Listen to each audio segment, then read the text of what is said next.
Thanks so much for joining us for Eye on Africa, France 24's program focused on the continent. I'm Charlie James, filling in for Georgia Calvin-Smith, and here's what's ahead. A high-rise collapses in Lagos, Nigeria, with dozens feared trapped inside. Rescue efforts underway in a search for construction workers caught in the wreckage. Africa will no longer take no for an answer when it comes to cleaning up climate change. That was the message to developed nations at the COP26 summit on Monday. And TIGRAYAN rebels in Ethiopia claim to have joined up with an OROMO insurgent force to fight against the central government. If true, the alliance could strengthen their territorial gains. A 21-story apartment building collapsed in an upscale area of Nigeria's largest city on Monday. The luxury complex was under construction, and the cause is unknown at this time. At least 3 people are confirmed dead, but dozens are still missing. For more on this story, let's cross to our correspondent in Lagos, Sam Olukoya. Sam, what else can you tell us about the rescue efforts currently underway? Well, the rescue effort started a bit slowly. It took quite some time before rescuers got to the scene. But now we're aware that a number of emergency agencies are there. The military is there. The Air Force is there, trying to help out with the rescue. It's a bit difficult to know how many people exactly are there. Some construction workers said more than 50 of them were there. And then they said some other people were visiting at the time of this incident.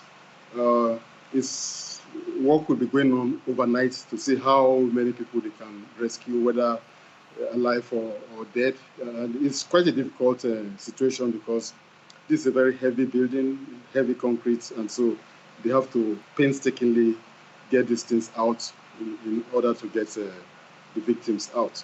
In the meantime, President Muhammadu Buhari has ordered that efforts should be made to ensure that all those who can be rescued alive are taken out. And he has ordered that services in the hospitals should be made available so that those who have been rescued will have adequate medical services. Sam, how common are construction or building accidents like this in Nigeria? And what's been the public response to this one? We've had incidents like this, though this is quite major.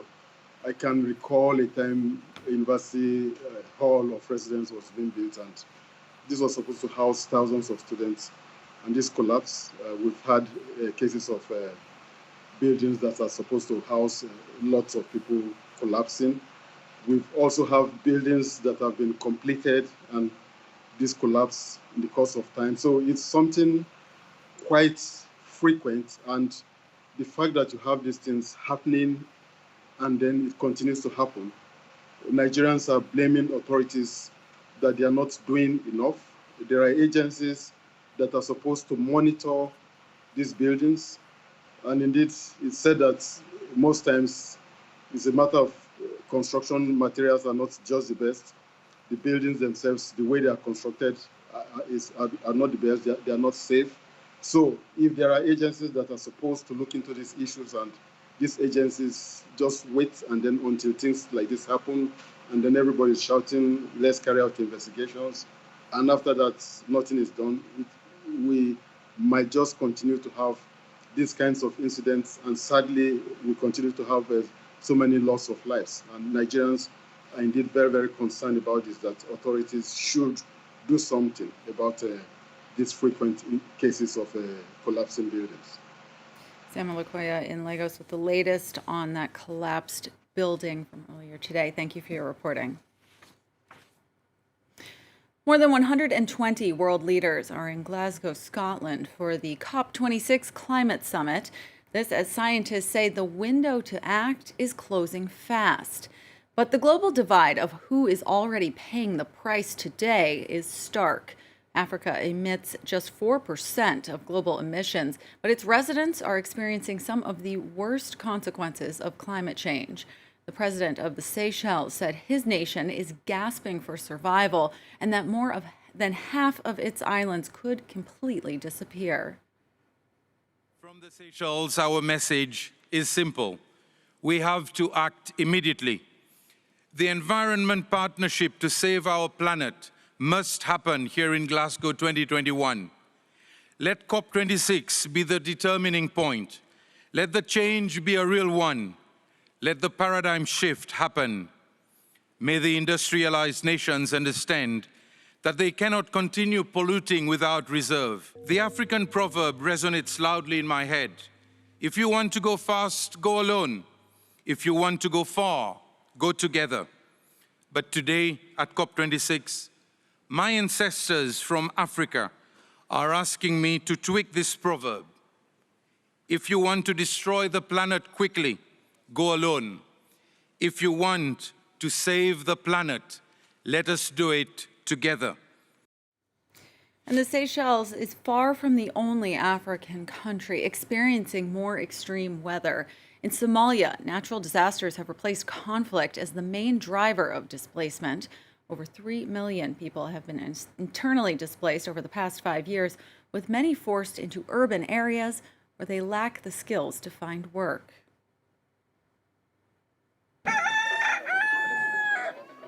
The sheep went first, then the goats. And when her last animal died, YURUB ABDI JAMA knew it was time for her to leave. Like many herders before her, the young Somali woman was forced to flee her home in search of greener pastures after consecutive droughts decimated her livestock. In the past, God would always leave something for us, but now all of our animals have been wiped out by starvation and disease. We had to flee. When you lose everything, you go where you can. YURUB settled in this desolate camp outside of Hargeisa, an unfamiliar city hundreds of kilometers away from her hometown. With no resources and few skills, she now has trouble feeding her 8 children. Every day her husband heads to the city in search of work, but often comes home empty-handed. YURUB's family is among tens of thousands of climate migrants in Somalia, a group that's grown in recent years as droughts and extreme weather events have become increasingly frequent. Climate change is a big phenomenon, and many people will displace to the urban areas, and the issue of rural urban migration will be more tense. People will need to diversify their livelihood source of income. According to the United Nations, around 3 million Somali have been uprooted from their homes since 2016 because of climate change. An exodus for which the cash-strapped Somali government is ill-equipped to deal with, often leaving these climate migrants to fend for themselves. That report from Laurent Berstecker.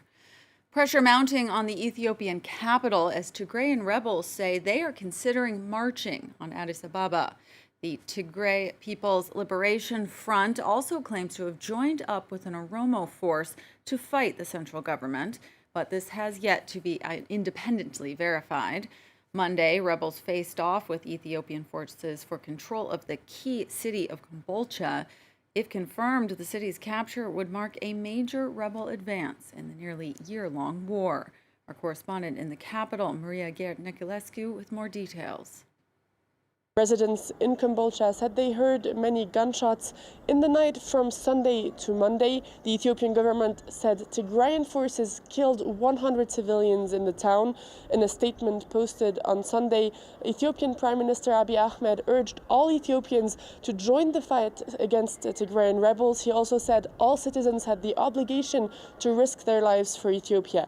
Meanwhile, in the Amhara region, the local government ordered the suspension of government institution activities and said it would redirect the budget to the survival campaign. Amhara regional forces and militias are fighting together with the Ethiopian army against Tigrayan forces. In July, Tigrayan rebels entered the Amhara region. They say they're responding to a humanitarian blockade imposed on Tigray, but the government accused them of targeting civilians in Amhara and invading the region.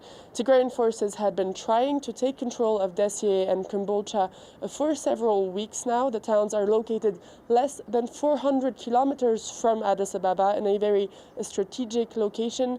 On Sunday, the OLA, the Oromo Liberation Army, a rebel group from Oromia, said they had also taken control of a town on the same highway leading from the Amhara region to Addis Ababa. Because telecommunications are shut down in those areas, it is difficult to independently verify these accounts, but the OLA had pledged their support to the TPLF, the Tigray People's Liberation Front, should the two groups manage to join their forces. The situation could become extremely difficult for the Ethiopian government, but also for civilians on the ground who remain trapped in the fighting all over northern Ethiopia. That reporting from France 24's Maria Glasgow.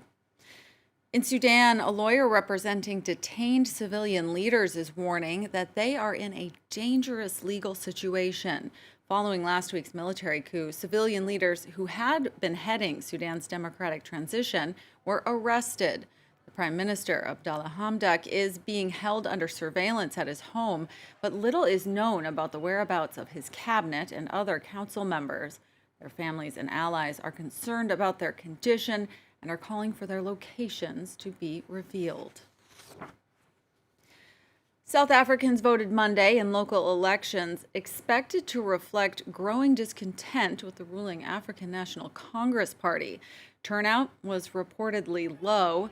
Results are expected early Tuesday, and if the polls are right, it will be the first time since Nelson Mandela's election in 1994 that most voters did not choose the ANC. Our correspondent Nadine Theron spoke to voters earlier today and sent us this report. These local elections are important because South Africans use the opportunity to express their confidence or lack thereof in local leaders. Many South Africans are disappointed in these leaders because of a lack of basic service delivery, like toilets, water and electricity. Analysts say the ruling African National Congress may see a further decline in support. Smaller parties are likely to win over the ANC's former disillusioned voters. The economic freedom fighters, with their focus on the poor and the unemployed, are likely to have grown since the last elections when they had 8% of the national vote. Another big change that might transpire is that the Democratic Alliance might lose control of the Western Cape, the only province not governed by the ANC. I think a lot of the parties have failed on their promises, and I think the way forward now is to get some new, fresh energy, and especially young energy in government. And I think that will also encourage a lot of youth to maybe start voting again, because I think the youth have lost faith when it comes to voting. It is very important, and I've got children and I've got grandchildren, and I vote for them for their future. Although some areas of KwaZulu-Natal were marked as potential hotspots for violence, no major incidents were reported at any of the country's 24,000 voting stations. That's all for this edition of Eye on Africa. Thanks so much for joining us, and do stay here on France 24 because there's more news and information up next.